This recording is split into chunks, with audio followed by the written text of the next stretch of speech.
أسرار التاريخ الخفي لترتاريا وإعادة ضبط ذاكرة البشرية. يقال إن ترتاريا أو ترتاريا العظمى كانت حضارة مفقودة، إمبراطورية قوية وشاسعة احتلت كل شمال آسيا حتى عام 1775 تقريبا.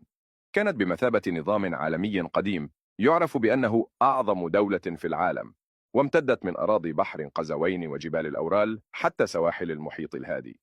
يزعم أن ترتاريا تفككت إثر عدة كوارث، وعانت أيضا من القمع على يد النخبة العالمية.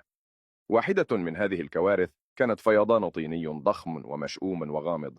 كان الهدف هو إخفاء مدنهم وأدلة إمبراطوريتهم من النظام العالمي القديم لتشكيل النظام العالمي الجديد. في كتب التاريخ تظهر هذه الأمة وهي تحتل كل سيبيريا، فلم تكن حضارة مفقودة بالكامل، ولكن يقال إن هناك العديد من الجوانب المهمة التي تم قمعها، مثل طابعها الإمبراطوري وتأثيرها على أوروبا وآسيا. تظهر ترتاريا على العديد من الخرائط الرسمية والمنشورات من قبل القرن التاسع عشر، ولكنها بالفعل بدأت تختفي منها.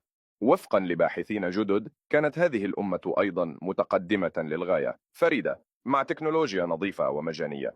بعض الأمثلة يمكن رؤيتها في صور غامضة مع تكنولوجيا قديمة. كانت ترتاريا حضارة عريقة نبيلة. تقول الرواية البديلة إنها تم التسلل إليها وتدميرها من قبل النخبة العالمية أو مجموعة من الإمبراطوريات الأخرى المتنوعة.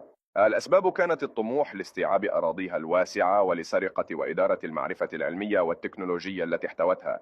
تم تنفيذ هذا التفكك منذ العصور الوسطى.